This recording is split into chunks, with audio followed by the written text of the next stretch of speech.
So now we're ready to start the experiment, but I'll first explain a little bit about how we set up the ECLab program.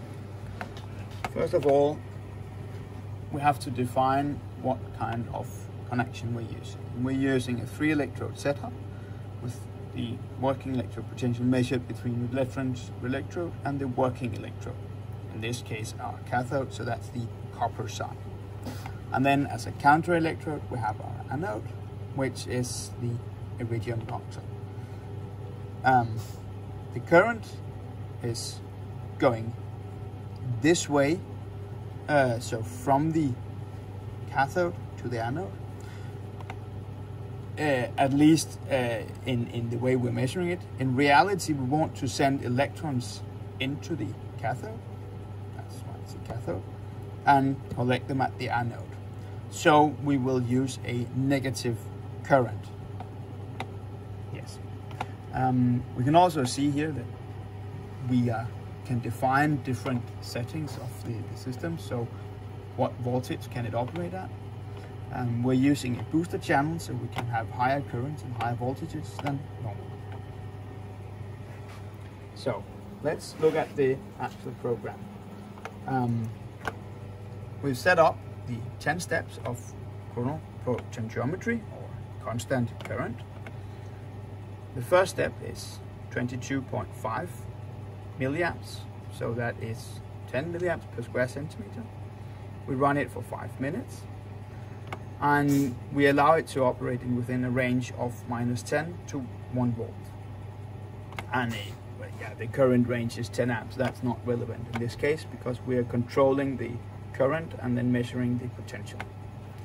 And then we are stepping up in different here, all the way through to here, 225.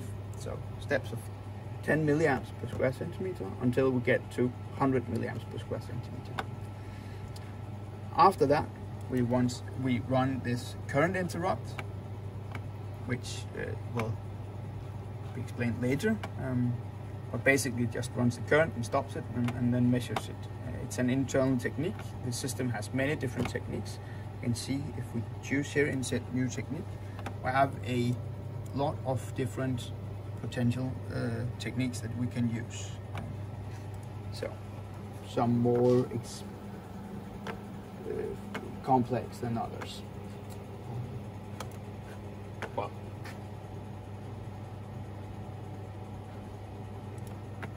let's remove that one again. I did not want to insert it. So after we've done the current interrupt, we once again do a constant current experiment, this time for 1 hour and at 200 milliamps per square centimeter. This is the experiment that we're gonna use to see if we can actually do electrochemical conversion of CO2, reduction of CO2. And when we're done with it, we once again do a current interrupt. So the next step is to run the experiment. Now ask us where we want to save it. I've already saved the name here. So in the name, I make sure that we save what is our actual material that we want to test. So this is the copper, this is the cathode material, and we're working on the Secreset 39BB. We have an electrode area of 255 or 2.25 milliamps. 2.55 square centimeters. We have information about that we're using 25 milliliters of humid CO2 per minute and 25 milliliters dry. We have information on the anode, and it's the first experiment we're running. So one thing is that it's a good idea to save all these very important information in the file names, but normally we would also make a logbook where we write it down. So let's run the experiment.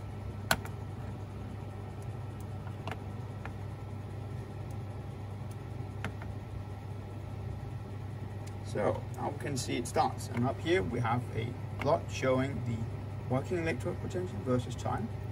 We can remove the one down here and add a new one, and then we can select here, instead of the working electron, we want to show on the x-axis we want time, and then we want current on one y-axis, and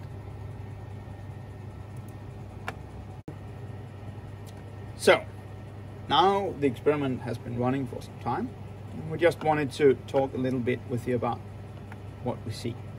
So up here in the top we have a plot showing the working electrode potential versus time, and down here we've set the computer to show time on the x-axis and then two y-axis, one with the current and one with the full cell potential. So, and as you can see, we are running constant currents. We're now somewhere into the third step. We can zoom here. We actually just started the fourth step, I can see. And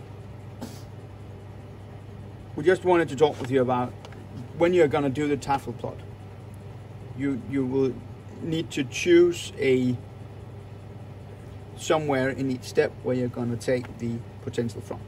And as you can see, if we zoom in here in the beginning,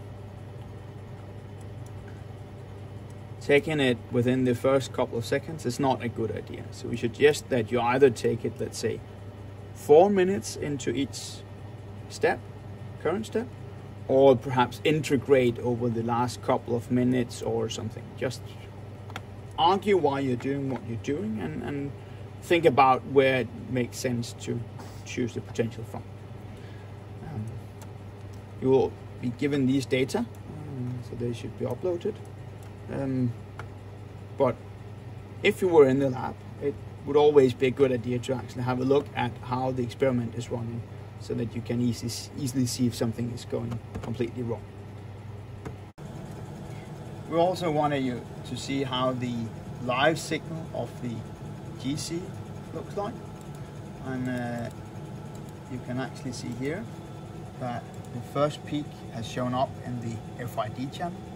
So what we see up here is the FID signal. You can see that it's measured in picoamps, whereas down here we see the TCD signal measured in microvolts.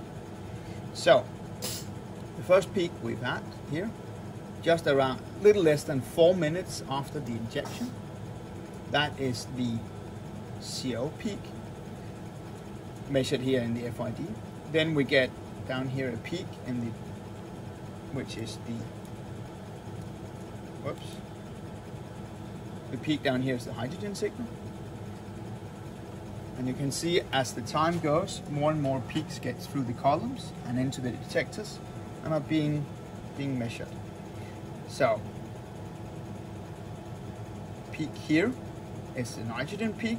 That is not that relevant for the experiment that we're doing, but this peak corresponds to 1 milliliter per minute, whereas this peak is we can't compare the sizes directly because they have different thermal coefficients, so therefore it's not straightforward. We can see up in the FID signal a new peak up here just came up. It's not very big, but this is the ethylene peak,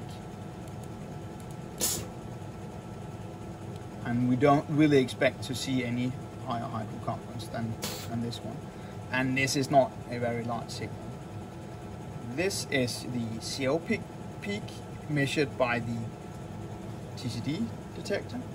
So the CO signal is measured both in the FID channel and in the TCD channel. In principle, everything is measured in the TCD channel, except that we're doing this backflush, so that we're not actually seeing all the compounds. But it's not nearly as sensitive as the FID channel. The reason we also have the TCD is that the hydrogen signal is obviously not been showing in the FID channel, as we are using hydrogen to burn the rest of the hydrocarbons. So, good luck.